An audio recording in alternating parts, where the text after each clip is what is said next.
I wanted to take a minute and let you know a little bit about what's going on in my life, and maybe you're in a similar spot. We find ourselves in the season of Lent, and a lot of people want to give things up or take things on for 40 days, and all that's fine and good, but I guess for me, the Lent season is a season where I have this time to reflect.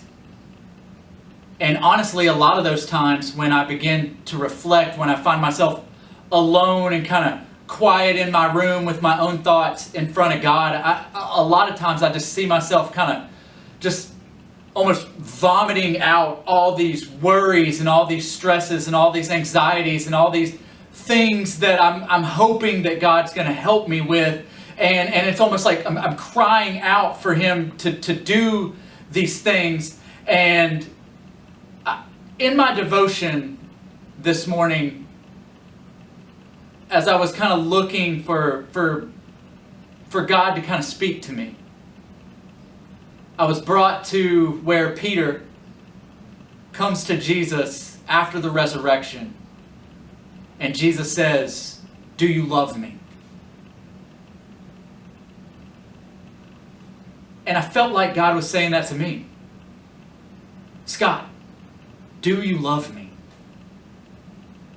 And in that moment, I kept wanting to say, like, no, God, I want to do this, and I've got to do this, and I need to do this for you, and I'm really worried that this isn't going to happen. And I just honestly felt like God was saying, no, stop. Do you love me? And so I tried to stop and wrap my brain around that a minute, and I think where I kind of landed was we can get so caught up in what we need God to do for us that sometimes we forget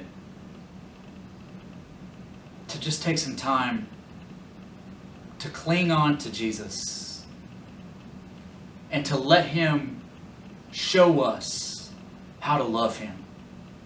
Let Him show us that we do.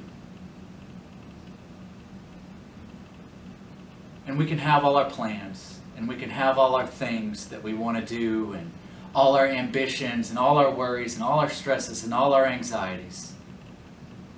But I'm brought to this one verse.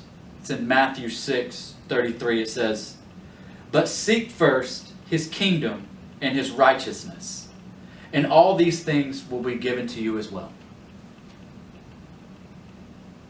I want to encourage you in this time to step away from all the worries, to step away from all the stresses, step away from all the things that you think you need God to do. And with this word in your hand, seek to answer one question. Do you really love Him? Is He the center of your attention, of your affection? Do you really love Him? Get into His Word. Speak to Him. Pour your heart out to Him. Let Him show you how to love Him. That's my encouragement for you guys, just that you would take some time to grow close to Him so that we can be who He's calling us to be. I love you guys.